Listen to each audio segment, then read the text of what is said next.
안녕하십니까. 정확한 분석으로 시대 흐름을 읽어드리는 와이타임스 논평의 추북일 편집인입니다. 북한의 김정은이 사망한다 그러면 한반도 정세는 어떻게 될까요? 앞으로 한 3시간에 걸쳐서 자세히 분석을 해드리겠습니다. 김정은 신변 이상설로 전 세계가 떠들썩합니다만은 북한은 정작 23일에도 김정은의 동정에 대해서 침묵을 지켰습니다. 조선중앙통신과 노동신문 23일자를 보니까 22일 날 오후에 김정은이 바사르 알 아사드 시리아 대통령에게 김일성 주석의 108번째 생일을 맞아 축전을 보내줘 고맙다는 그런 내용의 답전을 보냈다. 그 소식만 있습니다. 뭐 축전을 보내고 답전을 보내고 뭐 이런 거야 얼마든지 유장할 수 있으니까 뭐 이걸 김정은의 상태에 대해서 어떤 소스로 이렇게 해석하기는 어려울 겁니다. 그런데 가장 중요한 문제는 이 한국과 미국 당국 간에 김정은 신변 이상설을 바라보는 시각이 완전히 다르다는 점입니다. 우리 청와대는 김정은의 신변 이상설을 앞장서서 차단하려고 하는 의지를 보이고 있죠. 그런데 백악관은 이와 다르게 주시하고 있다. 이렇게 신변 변화 가능성에 시인도 부인도 하지 않는 NCND 태도를 유지하고 있습니다. 이 도널드 트럼프 미국 대통령은 21일 날 미국 현지 시간인데요. 백악관 브리핑에서 김정은의 신변과 관련해 가지고 이런 말을 했습니다. 우리는 모른다. 그러면서 그가 잘 있기를 바란다. 그렇게 말했고요. 폼페이오 국무장관도 22일 날 국무부 청사에서 기자회견이 열렸었는데 이 도널드 트럼프 대통령의 전날 발언에 대해서 나는 어떤 것도 더할 게 없다라고 답을 했습니다. 폼페이오 장관이 이어서 대통령이 지난 저녁 말한 대로 우리는 그러니까 북한에서 일어나고 있는 일들에 대해서 긴밀하게 주시하고 있다라고 말을 했습니다. 이와 함께 미국 정부 관계자는 평양 내부의 모든 통신이 갑자기 끊겼다 그러면서 김정은 위원장과 관련된 정보가 단 한 개도 밖으로 새어나가지 않도록 통제하고 있는 차원으로 보고 있다라고 전했습니다. 이걸 윤상현 국회 외교통일위원장이 평양 봉쇄다 이렇게 표현한 것이 아닌가 보여집니다. NK뉴스의 차도 캐롤 기자는 22일 날 오후에 트윗을 날렸는데요. 지금 평양의 상태는 너무나도 조용하고 거의 인적이 끊기기는 했지만 이 김정은 신변과 관련된 특별한 신호는 감지되고 있지 않다라고 이렇게 알려왔습니다. 전반적으로 봤을 때 트럼프 행정부는 김정은이 최근 건강 이상과 관련해 가지고 의학적 수술을 받았을 가능성에 무게를 두고 있죠. 그런데 그의 상태를 파악하고는 있지만 이 김정은의 수술이 실패했다는 정보는 뭐 입수한 것 같아요. 그런데 상태가 정확히 어떤지는 미국도 잘 모른다. 이런 식으로 정리하는 게 맞을 것 같습니다. 우리 청와대가 20일 날 김정은 위원장이 최근 강원도 모처에 있는 특각 별장에 머물면서 주변 지역을 비북 공개로 현지 지도하는 등 정상적인 활동을 하고 있는 것으로 보인다. 그러면서 김정은 위원장은 지난 14일 날 강원도 원산 인근의 문천 지구에서 북한군이 진행한 단거리 순항 미사일 발사 현장을 찾았던 것으로 보고 있다. 이렇게 덧붙였습니다만은 이건 미국의 판단과는 상당히 결이 다르다. 이렇게 볼 수가 있습니다. 한편 김정은의 심장병과 관련해 가지고 유럽의 한반도 전문가인 앙투안 봉다스는 21일 날 김정은 일가는 김일성 시절부터 유급할 때마다 프랑스 의료진의 도움을 받아왔지만 이 코로나 사태로 인해 가지고 프랑스 의료진이 북한으로 가는 길이 사실상 막혀서 이번에는 북한 의료진이 맡았을 것으로 추정을 했습니다.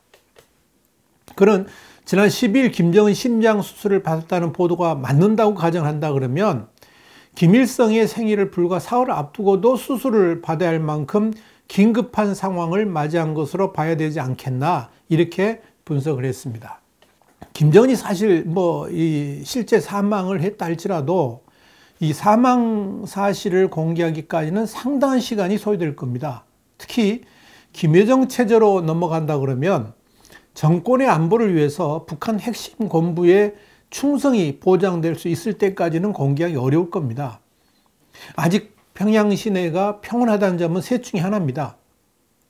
김정은이 아직 사망하지 않았거나 아니면 뇌사 상태에서 그를 공개할 수 없거나 마지막 하나는 사망했지만 권력 이양이 아직 제대로 이루어지지 않았기 때문에 그럴 수 있다. 이렇게 해석할 수 있을 겁니다. 그런데 우리가 여기서 궁금한 건 뭐냐면 김정은이 만약에 사망을 했을 경우 북한 체제가 그대로 유지될 수 있을까 하는 점이죠. 김정은의 건강 이상설과 관련해 가지고 가장 주목되는 점은 김정은의 사망 경우에 과연 북한 체제가 그대로 유지될 수 있을까 하는 점이죠. 지난 2008년 8월에 김정일 국방위원장이 뇌졸중으로 쓰러진 다음에 2011년 12월 사망하기까지 거의 3년간 한반도 정세는 요동을 쳤습니다. 특히 김정은으로의 권력 이양 시점에서는 핵심 권력층 간 투쟁도 엄청났고요. 그 혼란이 외부 세계로까지 그대로 노출되기도 했습니다. 그러면서 내부의 갈등을 진정시키기 위한 도발도 이어졌죠. 2009년 4월에 2차 핵실험, 2010년 3월에 천안함 폭침, 2010년 11월에 연평도 포격 등이 바로 이런 배경에서 이루어졌습니다. 김정은은 할아버지 김일성의 스타일을 그대로 빼닮아가지고 그래도 후계 체제를 완성하는데 그렇게 큰 어려움을 겪지는 않았습니다. 그런데 김정은이 사망한다 그러면 그 다음 북한 체제의 안정은 그야말로 장담할 수가 없을 것입니다. 물론 김정은의 여동생이 김여정이 이미 지난해부터 최고 건부 지위를 누려왔다고도 합니다만은 김정일, 김정은으로 이어지는 세습하고 김정은, 김여정으로 이어지는 세습은 차원이 다릅니다. 독재 권력 유지를 위해서 만들어왔던 가부장적 문화를 김여정이 어떻게 헤쳐나갈 수 있을 것인지도 모르고요. 김정일 사망 때는 그래도 여동생 김경희 그리고 그녀의 남편이었던 장성택이라는 버팀목이 있었습니다만은 친척이죠. 집안이죠. 그런데 김여정은 그런 버팀목도 없습니다. 물론 김경희가 살아있기는 합니다만은 장성택이 살아있을 때하고는 영향 자체가 판이하게 다르죠. 특히 최고인민회의 최룡해 상임위원장이나 오일정 당 중앙위 부장 같은 이런 항일빨 치산 2세들이 김여정 체제를 떠받쳐줄 수 있을 겁니다만은 최근 김정은, 김여정 등이 최룡해에 대해서 그렇게 신임을 하지 않는 것으로 보이고요.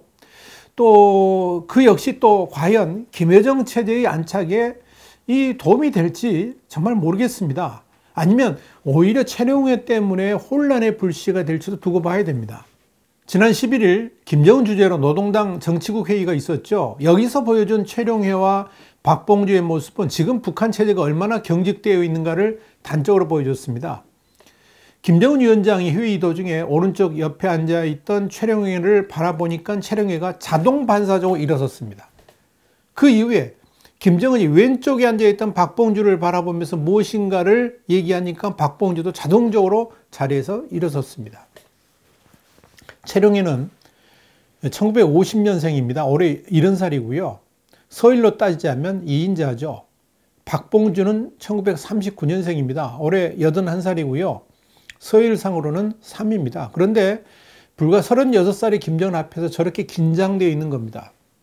그도 그럴 것이 김정은은 지난 2월 달에 최룡해의 최측근이었던 리만건 당 조직 지도부장 그리고 박태덕 당 부위원장 농업부인데요. 두 사람 해임했습니다. 권력 견제에 나선 거죠. 만약 이런 인사 조치에 김여정도 관여를 했다 그러면 김정은 사후에 최룡해도 장성택 꼴이 날 수도 있을 겁니다. 문제는 이런 권력 체제의 위기감이 김여정 체제의 안착을 위협하는 요소들이 될 수도 있다는 점입니다.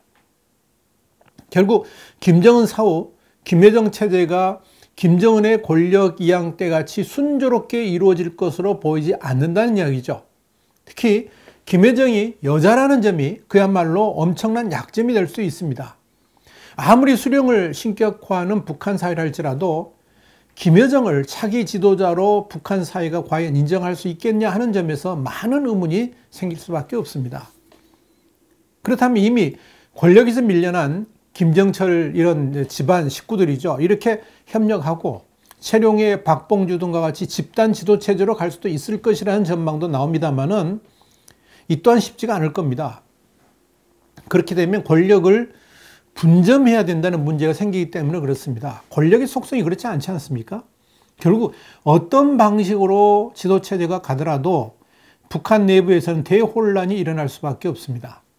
문제는 그 대혼란이 외부에 상당히 중요한 시그널을 주면서 외세 개입을 초래할 가능성도 높아진다는 점이죠.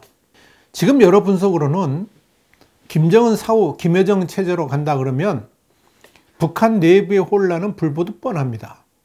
그렇게 되면 북한 내부에서 쿠데타 가능성도 불거질 수 있고요. 내부의 혼란은 결국 외세 개입을 불러오는 단초가 될 수도 있을 것입니다. 이런 혼돈 상황에서 가장 우려되는 점은 군부를 뒤엎은 일부 세력이 WMD, 그러니까 대량 살상 무기 같은 이런 핵심 무기를 탈취해 가지고 외부로 유출할 가능성입니다.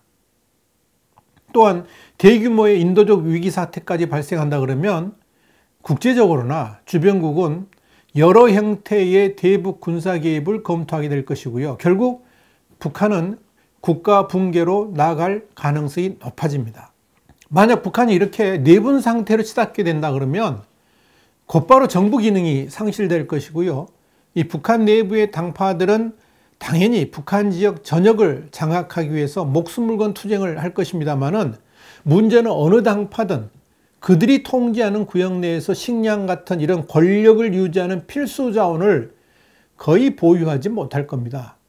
이런 내분이 길어지게 되면 당연히 중국의 모든 국경은 폐쇄될 것이고 이로 인해서 식량은 물론이고 약품이나 여러 물자의 부족 때문에 수십만에서 수백만이 아사했던, 그러니까 굶어서 죽었던 1990년대 중반의 기근보다 더 참혹한 인도적 재난을 초래하게 될 것입니다.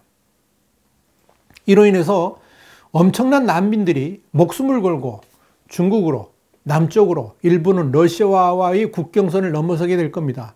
또 바다 건너 일본으로 가는 난민도 있을 겁니다. 이 경우 우리나라도 대혼란에 빠질 수밖에 없습니다.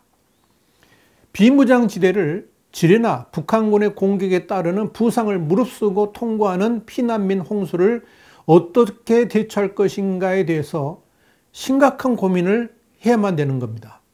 이 난민들을 한국 영토로 받아들일 것인지 아니면 비무장지대 안 또는 휴전선 부근 또는 휴전선 북부에 억류시킬 것인지 이것도 결정해야 됩니다. 또한 북한 정권이 붕괴될 위기에 빠지게 되었을 때 국면 돌파를 위한 도발 가능성도 있습니다.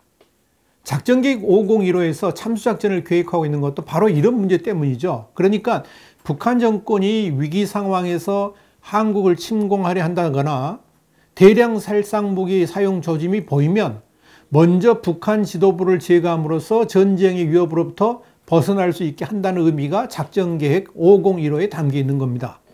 무엇보다도 대량 살상 무기들의 통제 여부가 국제사회의 심각한 문제로 떠오르게 될 것이고요. 연일 한국 사회에 부정적 영향을 끼치는 사건들이 발생하게 될 것입니다. 일부 북한 군부대는 북한 내부에서 테러를 시도할 가능성도 있죠. 아마도 북한 정부의 붕괴로 인한 최악의 사태는 범죄와 폭동이 확산돼 가지고 한국이 이를 억제 또는 타개가 불가능한 상태가 되면서 한반도 전체가 불안정성에 직면하는 상황이 될 것입니다. 자, 그렇다 그러면 문재인 정권은 어떻게 대비를 해야 될 것인가? 나중에 또 한번 자세히 말씀드리겠습니다만 간단한 요지를 좀 정리해 드리죠. 만약 북한 내부에서 대혼란이 일어난다 그러면 꼭 혼란까지는 아니더라도 김정은 사후의 김여정 체제의 안착이 생각같이 잘 되지 않는다 그러면 남쪽의 문재인 정권 역시 흔들릴 가능성이 있습니다. 문재인 정권이 위기를 맞을 수 있다는 것은 뭐냐면 한미동맹을 최우선으로 하지 않고 독자적으로 북한 위기 문제를 접근하려 할 경우에 생겨나게 될 것입니다. 이미 문재인 정권은 감성적 대북 정책을 펼치고 있죠. 22일에도 통일부 장관은 코로나 사태가 진정되면 곧바로 북한 개별 관광을 실시하겠다고 공언을 했습니다. 반면 미국은 코로나19의 상황에서도 대북 제재의 중요성을 중국에 요구하고 있고요. 더욱 철저하게 유엔 회원국들이 대북 제재를 준수하도록 강요하고 있습니다. 이런 상황에서 문재인 정권이 미국의 정책과는 겉도는 대북 정책을 펼치려고 한다 그러면 미국은 문재인 정권을 배제한 채 북한 문제 해결에 나서게 될 것이고 그것이 곧바로 문재인 정권의 위기를 가져오는 단초가 될 것으로 보입니다. 이미 180석 넘는 초거대 야당이 된 민주당에는 환상적이고 감성적 통일을 추구하는 이들이 너무나도 많습니다. 오라 남으로 가자 북으로 이렇게 외칠 국회의원들이 민주당 내에 꽉 차 있다는 이야기죠. 이들이 북한 혼란기에 어떤 정책을 펼치려고 할지는 보지 않아도 뻔합니다. 벌써 북한의 이 코로나 사태 진정을 위해서 모든 자금을 지원하자 하는 사람들도 있고요. 북한 평양의 병원 건립 비용도 남한이 부담하자 이런 국회의원도 있죠. 민주당 내에 말입니다. 그런데 북한의 위기 상황이 생기게 되면 김여정의 위기를 곧바로 문재인 정권의 위기로 동일시하면서 무작정 대북 지원을 펼치려고 들 겁니다. 그래야 해도 한국마저도 경제가 지금 엉망인데도 아마 그럴 겁니다. 그런 대북 태도는 미국과의 사실상 단절을 가져오게 될 것이고, 그렇게 되면 미국의 대북 작전에 한국을 배제하고 일본과 협력하는 최악의 상황을 가져오게 될 겁니다. 문재인 대통령은 당연히 이 북한에 대한 군사 진입을 반대할 것이고요. 그렇게 되면 한미 당국 간에는 군사적 갈등까지 더해지면서 한미 동맹은 거의 파괴 수준까지 내려앉게 될 것입니다. 문제는 그런 한미 간 갈등이 곧 문재인 정권의 좌초를 가져오는 계기가 될 수도 있다는 점입니다. 위기 상황에서는 더욱더 한미 양국이 하나로 되어가지고 북한 문제를 다뤄야 될 것입니다만은, 이 문재인 정권의 속성상 미국을 멀리하고 오히려 중국과 하나가 돼가지고 북한의 위기를 풀어보려고 시도할 것입니다. 그런 시도 자체가 문재인 정권을 더욱더 위기로 모으는 계기가 될 수 있다는 이야기입니다. 문재인 정권이 진짜 모르고 있는 것은 중국이 옛날의 중국이 아니라는 이야기죠. 전환시대의 논리를 배우던 그때의 중국으로 지금 문재인 정권은 착각하고 있지만, 그게 얼마나 잘못 생각하고 있는 건지 아마 나중에 분명히 깨닫게 될 겁니다. 지금 중국은 북한에 대한 정책을 중국 독자적으로 결코 하지 못합니다. 철저하게 미국과 조율하고 미국의 동의를 얻어 처리하고 있습니다. 북한에 급변 사태가 생긴다 할지라도 중국이 미국의 동의 없이 개입한다 그러면 중국은 더 큰 위기를 맞이할 수도 있습니다. 그런데 문재인 정권은 그런 상황을 직시하지 못하고 그저 감성적 외교만 하고 있는 겁니다. 그런 국제 정세의 무지가 북한 급변 사태에서 왕따 당하고 결국 정권까지 위기로 치닫게 만드는 계기가 될 수 있다고 말하는 겁니다. 한국 정부를 배제하는 미국의 대북 정책은 그야말로 엄청난 파문을 불러일으킬 것입니다. 특히 북한의 친미화, 그러니까 친미국화를 추구하는 미국 정부는 문재인 정권에게 엄청난 위기로 다가오는 계기가 될 수도 있을 겁니다. 그렇다면 김정은 사후에 중국과 미국은 어떻게 나올까요? 다음 시간에 계속해서 상세하게 말씀드리겠습니다. 와이타임스 논평, 오늘은 정세 분석해드렸습니다. 다음 시간에 다시 뵙겠습니다. 감사합니다.